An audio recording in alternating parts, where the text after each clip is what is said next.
Hello. Hey. All right, so we have a piece of paper with some questions on it. I suppose we should answer them. This is not unusual at all. Well, it's just another day in the lab. Who are you guys? Michael, who are we?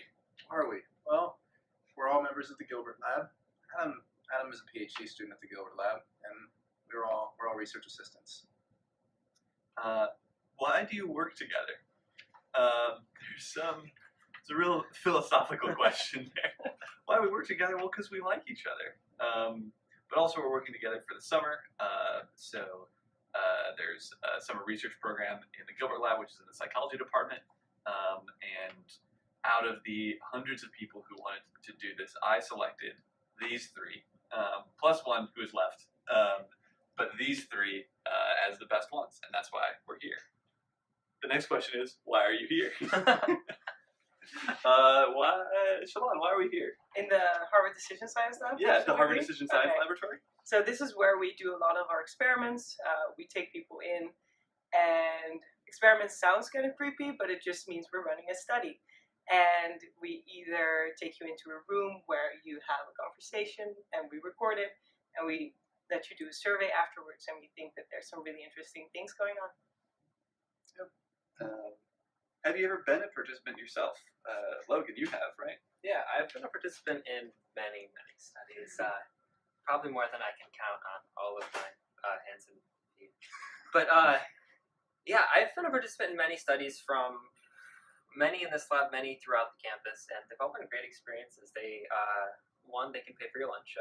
That's a great benefit. But other than that, they make you think in a way that you wouldn't necessarily have thought throughout that day, and they usually are very interesting. You were telling me there was a particularly cool one here. So I'm going off question script. How dare you? There was one very interesting study here that I talked about for probably a week straight after, and I couldn't stop thinking about it. I don't want to divulge exactly what it was about because I don't want to spoil anyone who might take it in the future, but I thought it was so interesting that I couldn't stop talking about it. You can tell us the name of that one, right? I don't remember the name. It was just the experience. It was the facial paralysis study. Okay. Yeah, Heard through about a that hospital. One. Yeah, It was really interesting. Yeah, it just never kind of studied makes that. you evaluate the worth of your vision and different things like that, and it's. But they don't actually paralyze your face. They do not actually paralyze your face. All right, Yes. a poor title. No offense to anyone. Telling them how to frighten people. What's the point of this study? Which I guess is asking about what we are running here. So we're running two things this summer. The first is trying to get at how do conversations work. So Shalon mentioned this. So we're social psychologists, and we find it pretty strange that social psychology doesn't know how it works when people talk to each other, which seems like the most basic thing that social psychology should know. So we're just sort of interested in how do people do conversations.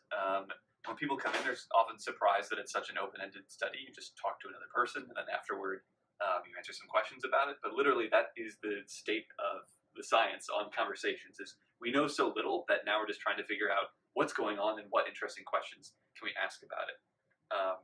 How do we come up with a study idea? I mean, partially because you talk to people every day, but science can't tell you how does that happen? Why does it happen? What do people think about when they have conversations? How do they work?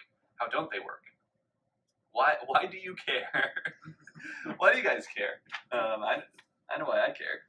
I find conversation. I mean, obviously, it's like ubiquitous in our lives. We're always talking with people and everything. And there's some prior research that often comes up in the lab. We know very little, but we do know a little bit that people tend to dramatically underestimate how much you'll enjoy a conversation with a stranger. When I read that research, I thought that was crazy because I always try to avoid people on the bus. And my brother actually, we had an argument. He's like, "No, I think you'd like it," and then he proved me right, proved himself right, me wrong, because it turns out people on average do tend to enjoy conversations with strangers. So I think that's an interesting piece of research. We're kind of jumping from there, but like Adam said, there's not a lot besides that. What's your contribution to science? I should mention the other thing that we've run here this summer is what we call the video speed game, which is you see a series of videos, and the videos have either been sped up, slowed down, or are playing at normal speed. And you get a slider that you use to adjust the speed of the video to what you think is its true speed. I can't tell you the hypothesis of that because we're still gathering data and we don't want to bias people's answers. I'll just say it's pretty cool. And it's fun too. Yeah, it honestly is fun. It's a game. Yeah. Yeah, for me, why I care about this and why I think we run studies here, I think experiments are a really good way to show some things that are counterintuitive. So often we go about life doing things and deciding things based on what we think and what we predict will happen. So how much we will enjoy a conversation. But if those predictions are wrong, then we might end up doing things that do not make us happier at all, even though that's ultimately what we want. So that's why I think I care about these studies. Will I be hurt or shocked at the lab? No.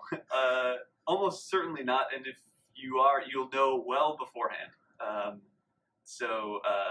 Every study that is done here or any other lab has to be approved by a committee of people whose job it is to make sure that people aren't exposed to anything more than minimal risk. So things like that you might encounter during the day. And if you are exposed to more than that, you have to know beforehand and you have to sign off that you're okay with it.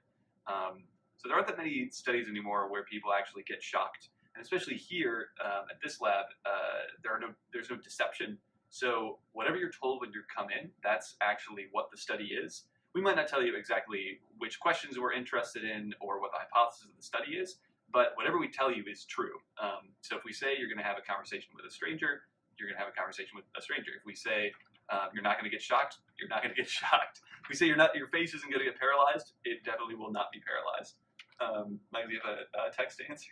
No, I silenced it. Priorities. Oh, go ahead. We can wait. All right. What's your favorite sport? All I do is run. I don't know. What do you get? What's your favorite sports? None. All right. No sport. I skateboard, which is not a normal sport, I guess, but I consider it along those lines. Cool. And last one. What's your alter ego? I'd rather not. Well, besides doing research here, I'm also an improviser. I am a resident cast performer at Improv Boston, which is a theater in Central Square. So that's what I do at night. I get up on stage and play pretend.